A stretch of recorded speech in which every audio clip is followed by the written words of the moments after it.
Do you swear to tell the truth, the whole truth, and nothing but the truth? Today on Living the Message, we are going to be talking about oaths. How do we know when we need to be full of integrity? And is there a line where maybe there are shades that we can feel permissible to shade the truth in? Join us today for this conversation.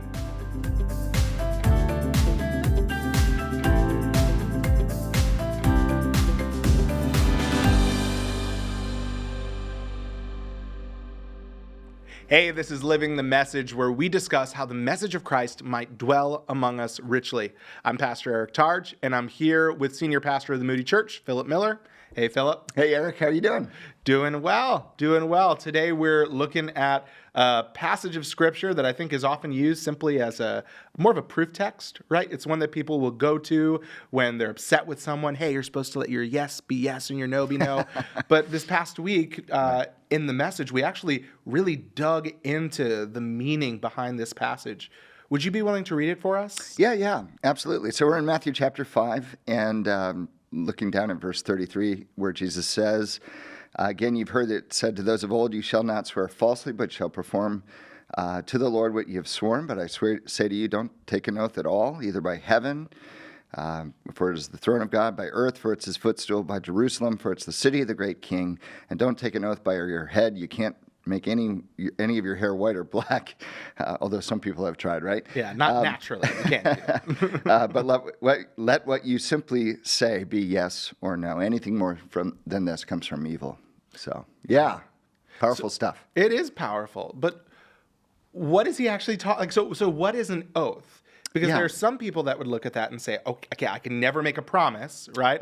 I can't, if I'm brought into court, I can't swear to tell the truth. Right. So what is he talking about? Yeah, no, so his whole point is that, in Jesus' day, they were taking oaths in order to manipulate each other. So they would say, like, I swear on the basis of this, and then it would make the other person believe you, so they'd do what you would say.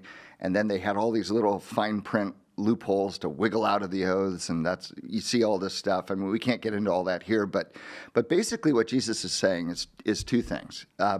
When I say something and do something differently, right? So I make a promise and then I act contrary to that, something happens inside of me. I literally start dividing, right? So I say one thing, but I mean another.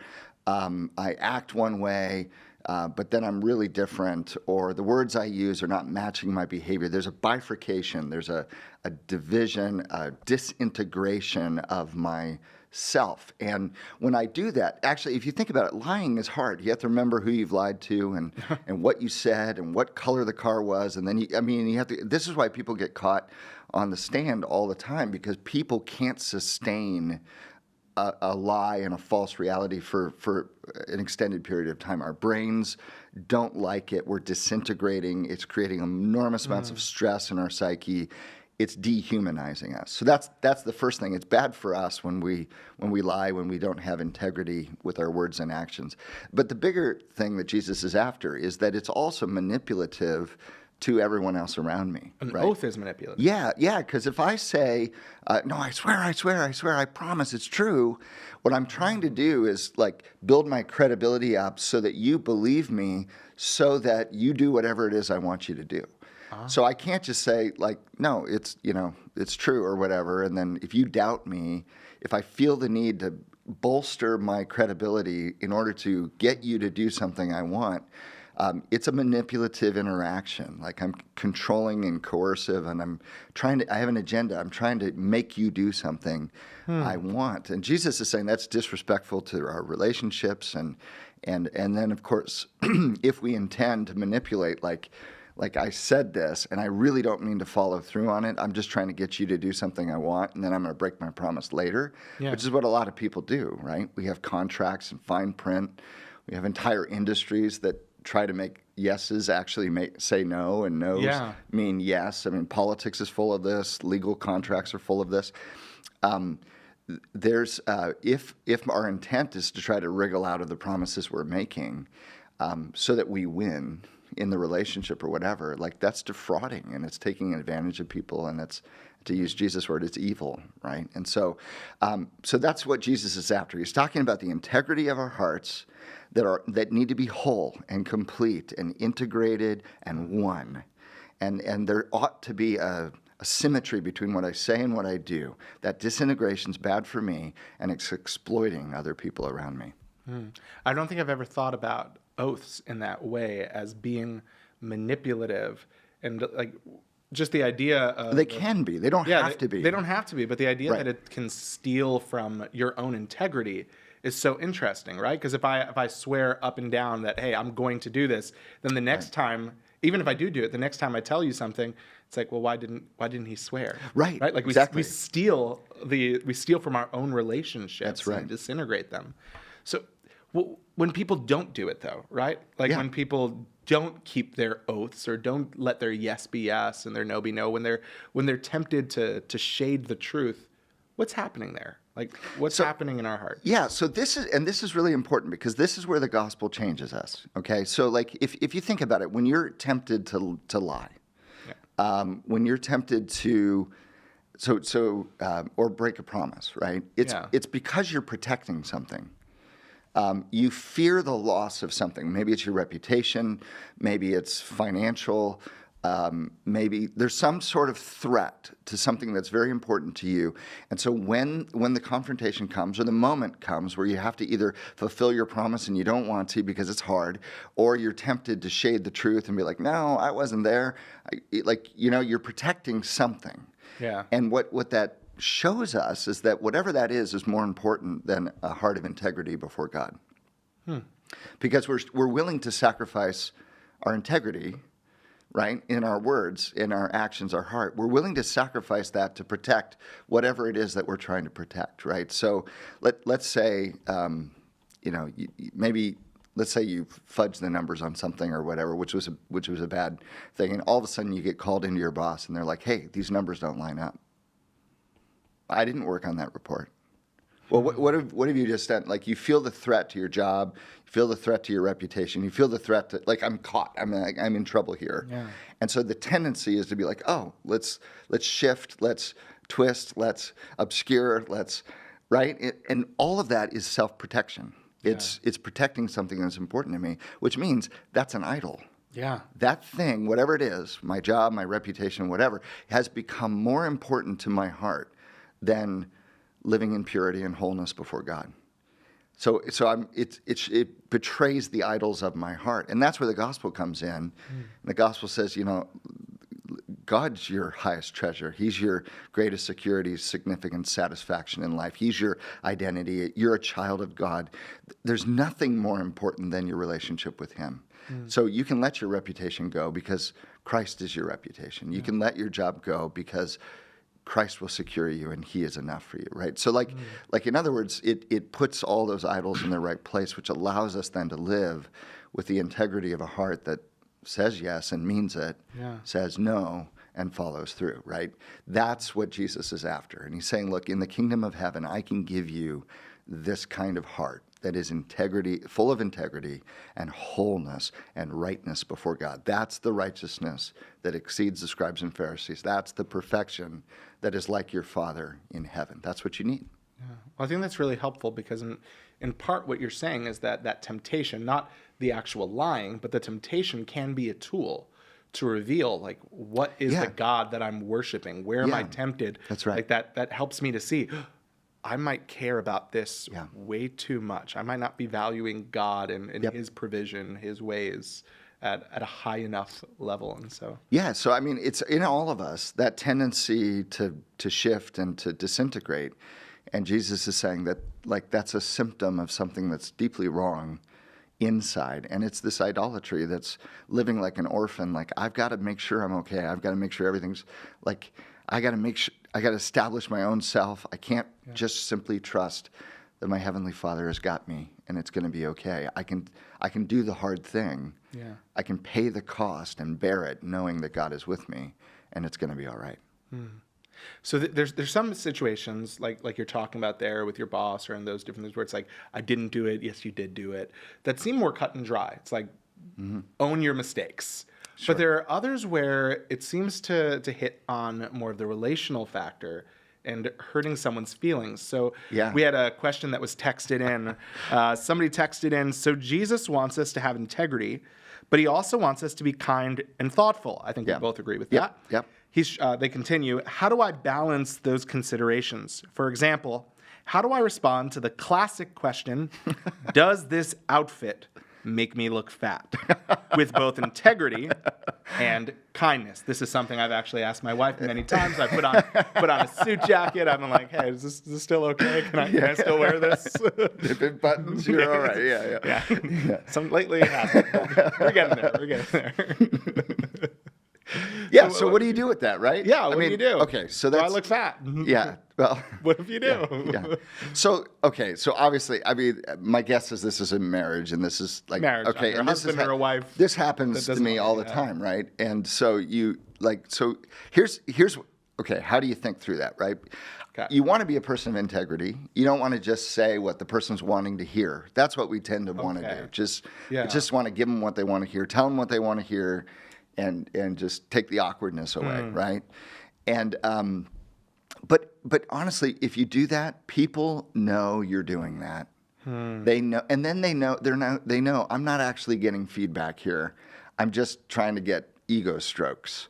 And this person will give me ego strokes, but if I ever actually need to know the truth, I can't talk to them. So that's something, right? We got to... Back to the integrity. It goes back to the integrity thing. So here's one principle. Not all questions need to be answered on face value. If you think about Jesus, right? Yeah. The Pharisees sometimes ask him direct questions that are traps. There's not a good way to answer it. And so he'll answer with a question, or he'll tell a story, or he'll give them something that's not exactly what they're after, but he'll give them what they need, right? So we should learn from that. And so listen, this is a very practical question. I think probably a good way to say that, right? So like, let's say Krista says, does this outfit make me look fat, right? And let's assume it's not the best outfit, and that's why so then what I could say, sweetie, you're beautiful. I love you. What other options do you have? Okay. I mean, she may be hurt by that a little bit, but what she's also asking for is, am I okay here? Do I look all right? Right? And so, like, I need to remember that so that when she finally settles on an outfit, I can say, sweetie, you look beautiful, right? Yeah. And affirm her as we walk out the door, because that's the real issue, right? So that might be a way to go. So what's the heart of the question sometimes as opposed to what is the question? Right. And the heart of the question is, do you find me attractive? Like, do I look beautiful? Or do I look good going out the door because I want to feel confident, right? And not second guess this all day. Right, and I'm looking for a ping off of your read to make sure that I'm in a good spot. So, but I have to understand the nature of everything that's going on there. I don't have to answer the question directly. I can say, "Sweetie, you're beautiful. Let's look at other options." Or I can ask, "Why are you asking? Is there what part of that outfit is bothering you?" Oh, right? That's And then she can be like, well, this way, like, I don't know. And like, well, what other options do you have? Like, what are you looking at? What are you choosing between this and something else? And like, and then be like, oh, that one, that one's good. And part of my job as a husband is to make sure she has clothing that she feels good in, right? Yeah. And so, like, if she isn't going out to do that, I need to make sure she's got, like, some people have the opposite problem where their wives are buying all the clothes, right? But my, in my wife's case, like, she often won't go do that right on her own. So like, I need to make sure she has what she needs to feel confident. So I don't know how to sort all of that. That's a conundrum. It's a hard one. Yeah. But I think there are ways to maybe maintain integrity and steward the feelings and respond well in a way that's nurturing or caring and doesn't. You can have integrity and be kind. Yeah, maybe I have to get creative, or I have to think through what I'm doing. Yeah. But I think what it comes down to, what you're saying is you have to be truly curious. You have to actually want to know whether it's your friend or your spouse, like what is their heart's question? What are they seeking to get after? And then even helping them along the way. And sometimes people will ask you a question and it's a trap, right? Oh, yeah. And maybe the best response is, that's not really a fair question. No matter how I answer that, you're going to pounce on it. Yeah. So let me talk about this, right? Yeah. And it's just to acknowledge, like, that's not a fair question. Like, don't trap me like that, right? Let's transition to traps, because I think that's actually a helpful thing to look at. Because sometimes people do feel trapped, especially in their vocations at their work. So Marie asks this question: what do you do about a boss who wants you to backdate certain materials or say they're out of the office when they're not? So this is something that people regularly run into, where it's like, oh, is that a white lie? That whole term white lie basically means, like, is it a pure lie? Is it okay? And, right. and it's like, is there such a thing when it comes to that? If you're thinking, oh, well, I'm trying to help the company, I'm trying to help my boss, like, what do you do in that situation? Yeah, I think so. If you're in a situation where you're being asked to do something that's really unethical, right? Where you're shading the truth, or you're fudging the numbers, or you're like, let's put that check in this quarter even though it came in late because we're trying to get our numbers up and that'll be good for the shareholders and whatever. I think it's fair to just say, one of the things I think you value in me as an employee is that I'm trustworthy. Like, I follow through on stuff. When I tell you I'm going to do something, like, my integrity is very important to me. That's an asset I think is worth a lot to you as my boss. And so when you ask me to do this, you're asking me to violate something that's very core to who I am. And it's something that is actually an asset to this company. And I'm not comfortable doing this. And so, please don't ask me to change these numbers. It's on you if you want to change them, but please don't put me in the situation where I have to choose between my integrity and, being a good employee, right? Because it puts me in a really bad situation, right? And sometimes there's creative things, like my boss is out of the office. Well, the same statement is he's not available right now, or she's not available right now, right? Okay. She's not available.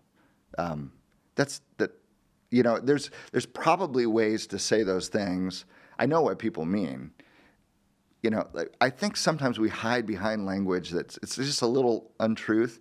Yeah. But like so I have people. I'm a pastor. I have lots of people that want to meet with me all the time, and I have to prioritize my schedule. And so people are like, I want to meet with you or whatever, and I don't want to meet with them. Okay. Sometimes, right? Like, it's just not a priority for me. Yeah. Now, I can say, I'm busy, I'm full, I'm sorry, I'm out of town, like, right? But that's not the truth. So I have to learn to say things like, you know what, my schedule is very busy, which I know you can understand. I have to prioritize my time. And right now, I'm not able to prioritize that in a way that will be exactly what you're looking for. But let me help you meet with someone else, or let me help you get your needs met somewhere else, or here's a book you can read, or whatever, right? Yeah. But there's an honest way to do that that's still kind, that doesn't hide behind the excuses. Yeah. I think most people, even though we're being polite, realize they're being blown off, and they're not getting a straight shot of a straight answer. And so it's probably better for your credibility in the long run to just find a kind way to say the truth anyway, right? Yeah. So anyway, it takes creativity. It takes valuing it enough to step into some of those awkward spaces. Yeah. But I think in the end, we're more credible people. Is there ever a time, though, when it's okay to let your yes be no? What do you have in mind? Well, so obviously a lot of people, when they think about this kind of passage, or they think about yes, like, how truthful do you have to be? First things that come to mind are the Holocaust, right? So you think of, like, the Ten Booms that were hiding Jewish refugees, people who were going to be taken and brought to concentration camps. Or you think of Rahab, right, who hides the spies, or plenty of countries we hear stories of people who hid missionaries, or during the genocide of Rwanda. Like, how does that, like, how do you figure that Is it ever okay to lie? Is it ever okay to say, like, hey, are you there's hiding? No Jews here. Yeah, like, is that okay? Yeah. So this is one of those classic like ethical dilemmas that if you take a philosophy course or something, like this is the kind of thing they're going to like put out in front of you and you're like, ethical dilemma. Yeah. So a couple thoughts. The law of God, according to Jesus, is all encapsulated and headed by this idea of love God and love your neighbor, right? Yeah. All the law and prophets are summed up in these two commands, right? Love God and love your neighbor. And so love the Lord your God with all your heart, soul, mind, and strength. Love your neighbor as yourself. That's the full statement. And so there's a sense in which in every legal system or every sort of moral system, you have competing moral imperatives, and you put them, and you're like, I don't know how to reconcile these in this situation, right? How do I be truthful and protect the life of the vulnerable from evil people? Yeah. Right. So where is the line? Like how do I sort that out? And I think different Christians can like parse that out. But I think what's very clear from the Bible is that the love of God and love of people is the dominant paradigm through which all of those are then read. Okay. So one of the questions is, what does love look like? Love of God and love of my neighbor in this situation. And it's actually most loving to God for me to protect his children, right? Yeah. It's most loving to the ones that are being hidden, that I not betray them. Yeah. And it's actually most loving to the evil people who want to kill them, to not allow them to perpetrate murder and genocide. Yeah. Because that's not good for their soul either. And so I think if you think about it that way, you could come to a conclusion where you say, you know what? Hiding this or obscuring the truth or whatever is my moral imperative, which is really interesting because I'm living still from a heart of integrity before God and before people. I'm not actually violating that. What is key here is that there's a huge difference between the sort of disintegrity that happens when I'm acting in self-protection versus the kind of statement here that's actually operating in protection of someone else. That's a very different scenario.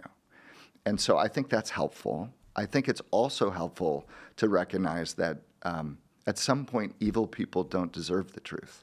They don't deserve the truth. They don't deserve the truth. Because to give them the truth is to perpetuate and become complicit in their evil at some level. Yeah. Like if I know this person's intent is murderous and they want to know where the person they want to murder is, and I give them directions,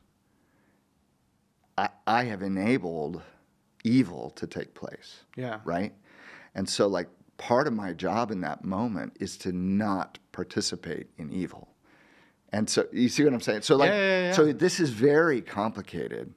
But it gets to the very heart of like these are not ultimately competing things. If the goal is to love God, love people in a way that is most authentically true to who they are, that is humanizing for everyone involved, even if I'm hiding and I'm not revealing the truth, right? Now, if there's a way, if the Nazis come to the door and they say, are there any Jews here? And there's maybe a way to avoid just flat out lying. Like you could say, hey, look around. Do you see any Jews? Right? Yeah. I mean, now that's intent to deceive, even though I haven't actually lied. But it is, right? But But at the end of the day, if they look at me point blank and say, no, stop skirting the question, are there any Jews here, right? And then to be able to just with a clear conscience say, no. Even though it's a lie, right? They don't deserve the truth. The loving thing is protecting the vulnerable. The loving thing for them is to not allow them to perpetuate evil because that only makes their soul more endangered before the Lord. Yeah. It's a nuanced thing, but I think we have to think through that stuff. Yeah. Well, I think thankfully in 2022 in Chicago, that's not something that probably most of our listeners are really struggling with what to do. But there is something that you said there that I think that many of us do need to wrestle with. And it's that statement that you said that I think obviously is typified by the Nazis, that not everyone is worthy of the truth. So like, like I want to go ethically and say, well, that's slippery slope, but we know slippery slope is that's a problem in and of itself. Right. Where does that go? But where's the line? Where's the line, right? Yeah. So some people, they say, you know what? I think that the movie theater is just completely unfair and wrong. And so I'm going to say that my child is 4 when they're really 5, so I don't have to pay this because my child's going to go to sleep anyway halfway through the movie. So why pay full price, right? Or you have people, especially we talked about like during the pandemic, falsifying documents or things like that. Like how does that work? Where is the line? Great question.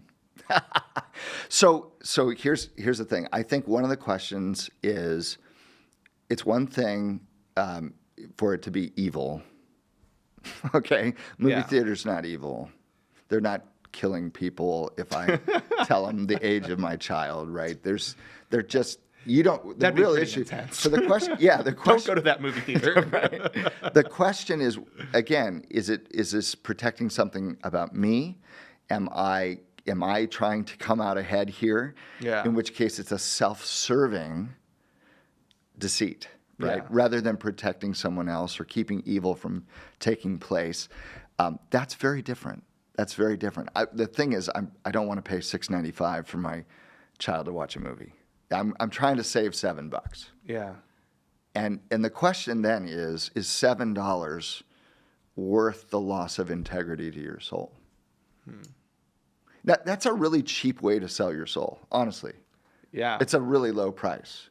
But what that shows is the idolatry of the money for your soul, right? That's what you're worshiping. You worship the money more than you're worshiping God in that moment. I love that question. What's the price of your soul? So when I was a kid, I stole a candy bar from the grocery store, and my dad caught me. Like we were out in the car because I had it in my pocket or whatever. I was like, I don't know, 4 or 5, something like that. It was really young, 6 maybe, I don't know. And my dad said, I will never forget this, Eric. My dad said, how much is that candy bar worth? And it was like, 25 cents or 50 cents or something. And he said, that's a really low price to lose your integrity over. Like 50 cents, that's all it takes to lose your integrity. Like that's a really cheap transaction. Like that's a bad deal. And the reality is we lose our integrity most of the time through small transactions like that. Yeah. It's small things. And you hear it. You get these people that are busted, and they're like stealing stamps or envelopes or like office supply. And you're like, how are you know what I mean? Like it's like you have all this money, like you're like, what are you doing? Like, but once you get away with it and you start to learn that like it's a really bad thing we let into our souls, these small betrayals of integrity, and they mount up, and then it makes it easier to do it again, and that's how this stuff happens, right? Where people will go off the rails and they end up we go, how did they get there? They got there one little compromise at a time. And so this is, I think, where Jesus is bringing us back, and he's saying, look, you need a heart that doesn't want to do this kind of stuff, get away with this kind of stuff. Like the fact that you're working the angles, you're working the system, you're trying to like get by with things that aren't right, like that shows you that there's something off in here that needs to be made right in the kingdom of heaven. And Jesus can do that. He's the man of perfect integrity, right? He was disintegrated on the cross. The one who was whole was fractured through on the cross so that we could be made whole. We could be made people of integrity. We could be children of God in the kingdom of our Father by the Spirit. Like that's how we're going to change. We can't change our hearts, but Jesus can. And so like, I think these are the kinds of things we should be thinking through. Like what do those kinds of things show me about my heart? And what does Jesus want to do about that, Well, Pastor Philip, thank you so much for your time today and helping us to think more deeply about our integrity. It's the question that we should all be asking. What is the price of your integrity? What are you willing to put your integrity on the line for? We hope that you enjoyed this discussion. We'd encourage you, if you haven't, to go take a moment to go and listen to the message that went along with it. If you have questions week to week about the message or text that we're looking at, be sure to email those to livingthemessage@moodychurch.org or text them in to 312-682-1888. We love hearing from you. We love the encouragement that you give to us. We read everything that comes in, so take some time to do that. We really encourage you as well to make sure to subscribe, turn on notifications so that you can get updated about each of these episodes that come out on YouTube, Spotify, or Apple Podcasts. We just so appreciate the opportunity to be able to join you as you seek to live the message. So we do hope that you were encouraged, enabled, and equipped to now go and live the message.